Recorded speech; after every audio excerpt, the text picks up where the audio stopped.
اب اگر کسی کا سوال ہے تو آپ ایک ٹائم کے پرائم منسٹر کو انڈین ایجنٹ کہہ رہی ہیں, آپ دوسرے الفاظ میں یہ بھی کہہ رہی ہیں کہ پچھلے 30 سال سے ہمارا انٹیلیجنس جو ہے بالکل فیل ہے, ہماری ریاست کو پتہ ہی نہیں ہے. انڈین ایجنٹ اس کی ہمارے ملک میں 3 ٹائم پرائم منسٹر ہو گیا اور اب بھی مین پولیٹیکل رول ہے. تو دیکھیں ریاست کہاں کھڑی ہے؟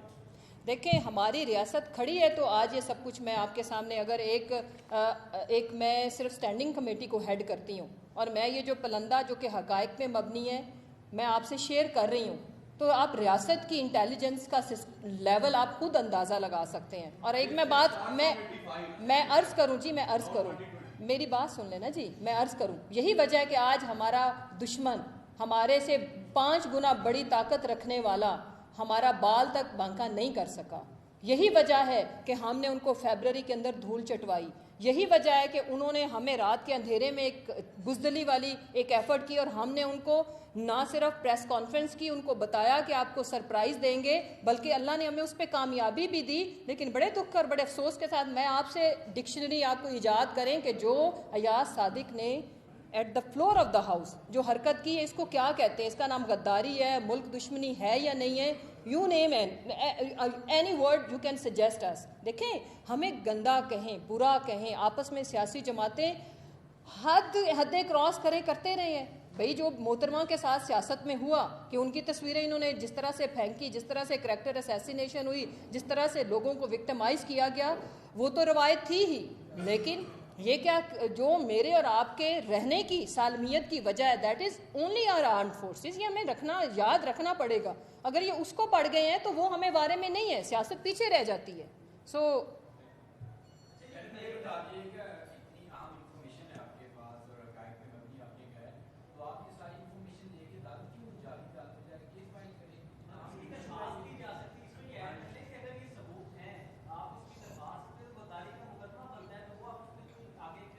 جی بالکل, میری آج کی پریس کانفرنس کا یہ حقائق پاکستانی عوام اور بالخصوص وہ لوگ جو ان سے ڈسٹنس کر رہے ہیں ان کو انکریج کرنا کہ آپ حق پہ ہو. وقت ثابت کرے گا, تاریخ کبھی کسی کو معاف کرتی ہے, چاہے ہم سچ بولیں یا جھوٹ بولیں. تو ہم اس کے اوپر بالکل میں اپنی لیگل ٹیم سے بھی ڈسکس کروں گی. ایک اور میں چیز عرض کروں کہ میں نے آج یہاں پہ پریس کانفرنس رکھنے کا مقصد میرا یہ تھا کہ میں سب سے پہلے پاکستانی ہوں, اس کے بعد میری کسی سیاسی جماعت سے وابستگی ہے. تو یہاں پہ ہم حقائق اس لیے کہ یہ ایک نیوٹرل میسج جائے, اور میں کسی اپنے گورنمنٹ فورم سے بھی کر سکتی تھی جو کہ آگے میں کروں گی انشاءاللہ, لیکن عوام کو یہ بتانا کہ یہ سیاست کرنے کے لیے حقائق سامنے نہیں رکھے جا رہے. یہ انہوں نے نہ صرف دیکھیں پہلے, اگر یہ ہونے سے پہلے میں آپ کو ایک بات اور عرض کروں, اگر یہ چیزیں میں 1 مہینہ پہلے آپ کے سامنے رکھتی تو ادھر پریس کانفرنس میں آپ صحافی بھائیوں نے یہ ہمارا تیا پانچا کر دینا تھا کہ بی بی آپ کیسی باتیں کر رہی ہیں. ان میں سے آدھی سے زیادہ چیزیں یہ محترمہ ایگزیکیوٹ کر چکی ہے, اور اب فائنل راؤنڈ یہ کھیلنے جا رہی ہے جو کہ ہم انشاءاللہ سیسا پھیلائی ہوئی دیوار کے طور پر کھڑے ہوئیں گے. دیٹس وائی آج پرویز ملک نے انکار کیا, دیٹس وائی آج شہباز شریف اس سے ناراض ہے. وہ کرے سیاست جس طرح کی اس نے کرنی ہے, لیکن دیٹس وائی آج سلمان شہباز اور مریم کی لڑائی ہو رہی ہے. دیٹس وائی ایک خاندان کا حصہ ہوتے ہوئے جاتی عمرہ کے دروازے بند ہوئے. تو یہ چیزیں چھوٹی نہیں ہیں. آپ general Abdul Qadir retired, he is very season and senior person, اگر وہ استعفیٰ دے رہے ہیں تو کوئی وجہ ہوگی. جی اور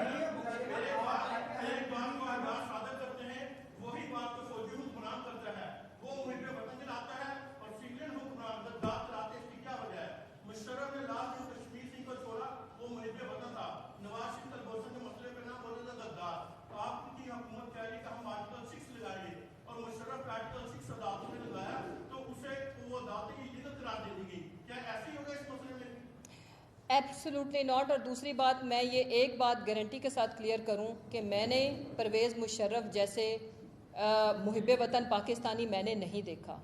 جس کا جو مرضی بیانیہ جس طرح مرضی کرتا رہے, وہ محب وطن پاکستانی تھا, وہ محب وطن پاکستانی ہے, اور ہماری آرمڈ فورسز سے ریلیٹڈ ایک بلکہ میں تو یہ کہوں گی کہ آپ کا یہ جو باہر پریس کلب کا جو سویلین گارڈ ہے, میں اس کو بھی اتنا ہی محب وطن پاکستانی سمجھتی ہوں ان غداروں کے ایک ساتھ اگر آپ کمپیئر کریں. یہ وہ بلیس لوگ ہیں جن کو اس ملک نے بہت کچھ دیا. سب سے بڑی چیز ہوتی ہے عزت, اس کے بعد دولت, دونوں چیزیں ملی, اور انہوں نے اس ملک کو لوٹا کسوٹا, اور اب ہمارے بچے ہوئے ملک کو نوچنا چاہ رہے ہیں, اداروں کو مس کر کے اس ملک کو انڈیا کے حوالے کرنا چاہ رہے ہیں کہ اگر ہمیں حق حکمرانی نہیں ہے تو یہ ملک بھی نہیں رہ سکتا. تو آپ بتائیں کیا ایسا پاسبل ہے؟ ایسا ہو نہیں سکتا, یہ ہم نہیں ہونے دیں گے.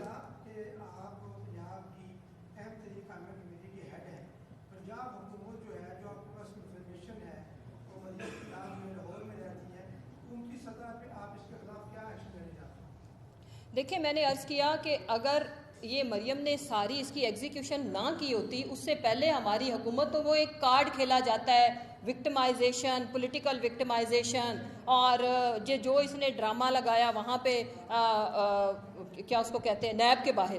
تو ہم دیکھیں ہم تو ان کے والد محترم جو باہر لنڈن میں بیٹھے ہیں, ہم تو ان کو لانے کے لیے دوسرا جا رہے ہیں. بلکہ ایک اور انفارمیشن آپ کے اسی سوال سے جو میں آپ سے ضرور شیئر کرنا چاہوں گی کہ ابھی تازہ ترین اطلاعات کے مطابق 2 دن پہلے سجن جندال اور ایک برطانوی انڈین نژاد برطانوی, ان کا جو سیکرٹری وزیر داخلہ ہے, اس نے ملاقات کی ہے نواز شریف کے ساتھ. میں عرض کر لوں نا, میں اس کا ایکشن اس پہ آتی, انہوں نے ملاقات کی ہے اور اس کو یعنی کہ اگر ان کی برطانوی حکومت کے ساتھ یہ اسی کا جواب ہے, ڈیل نہیں ہوتی تو پھر یہ نواز شریف کو سعودی عربیہ اور امریکہ شفٹ کرنے پہ بھی سوچ رہے ہیں. اور اس میں بھی سہولت کاری سجن جندال کو اپوائنٹ کیا ہوا انڈین گورنمنٹ نے. اس کا جواب یہ ہے کہ آپ کی حکومت, جب پرائم منسٹر یہ کہہ رہے ہیں کہ میں نواز شریف کو اگر لانے کے لیے مجھے خود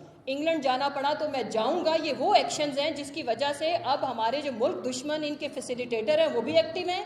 اور وہ نواز شریف کو اگر یہ برٹن گورنمنٹ کو نہیں کنونس کر پاتے وہاں پہ رکھنے کے لیے, اگر وہ پاکستان کی گورنمنٹ کو واپس کرنے کی پہ غور کرتے تو اس کو فوراً یہ سعودی عربیہ یا امریکہ شفٹ کریں گے. تو اس کا مطلب ہے کہ آپ کی گورنمنٹ ہر لیول پہ ایکشن لینے کے لیے تیار ہے. جی ایک سوال جی, ایک دیکھیں آپ نے پوچھا کہ گورنمنٹ کیا کر رہی ہے. جی مثلا ریسنٹ جس دن مریم نواز صاحبہ کی آپ کہہ لیں تھی پریس کانفرنس ہے نا, پیشی تھی اس میں نیب میں, اس دن رات کو آپ کہہ لیں اور نیکسٹ ڈے صبح مریم نواز صاحبہ کا ملازم اور یہ جو آپ کا مرزا جاوید یہ باقاعدہ گئے ہیں ایک جگہ پہ, وہاں سے جا کے جہاں سے پتھر اٹھائے ہیں. اطلاع آ گئی, اس جب پتھر اٹھا رہے اس میں اطلاع آ گئی, ویڈیو بھی آ گئی کہ جناب یہ پتھر اٹھا رہے ہیں, اکٹھے کر رہے ہیں, کیسے چھاپروں میں باندھ رہے ہیں, یہ وغیرہ وغیرہ. بٹ اگر اس وقت پکڑے جاتے تو یہاں آ کے پتھر پھینکنے سے پہلے اگر یہ بات پکڑے جاتے تو شاید لوگ نہ مانتے کہ انہوں نے ایسا کرنا تھا. سو بہت ساری چیزیں ایڈمنسٹریٹولی مینیج کی جاتی ہیں, بہت ساری چیزیں پولیٹیکلی مینیج کی جاتی ہیں. سو پولیٹیکلی مینجمنٹ اور آپ کہہ لیں قانونی طور پر مینجمنٹ یا ایڈمنسٹریٹو مینجمنٹ, تینوں طرح کی مینجمنٹ ہو رہی ہے. میں سمجھتا ہوں کہ ایکسپوز ہونا چاہیے. اب انف از انف, یہ چیزوں کو ایکسپوز ہونا چاہیے, لیکن ایکسپوز اسی وقت ہوگا کہ جب کچھ نہ کوئی ایکشن ہو جائے گا, اس کے بعد ایکسپوز ہو سکتا ہے.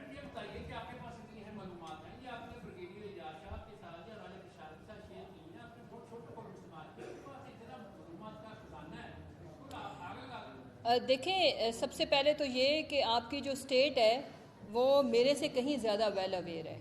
Remember this, state is a bigger thing. Individuals تو ایک رول پلے ایز اے محب وطن پاکستانی, میری پرسنل کیپیسٹی میں جو میرا رول ہے وہ میں پلے کر رہی ہوں. اور اس کے ساتھ آپ یہ ایک چیز ملحوظ خاطر رکھیں کہ ہم لوگ بڑے مضبوط ہاتھوں میں ہیں الحمدللہ. ہماری جو سیفٹی ہے وہ بڑے professional, one of the professional intelligence system, one of the professional army الحمدللہ ہمارے ملک کی ہے. اور آئی ایم شیور کہ ان کے پاس یہ اس سے بہتر اور اس سے مزید ریفائنڈ انفارمیشن ہوگی, اور میری اس انفارمیشن کی ہیلپ سے they can connect their dots. تو یہ ایک چھوٹا ٹول ثابت ہو سکتی ہے.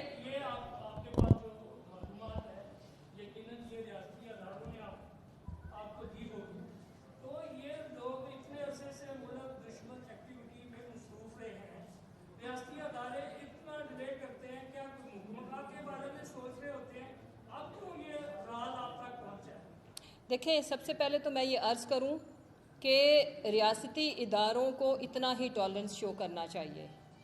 ٹھیک ہے ان کے پاس پاور ہے, اور اگر وہ ان کے لیول پہ جا کے پاور کو ان کے خلاف یوز کرنا شروع کر دیں تو میرا خیال ہے کہ یہ زمین پہ آپ کو نظر بھی نہ آئے.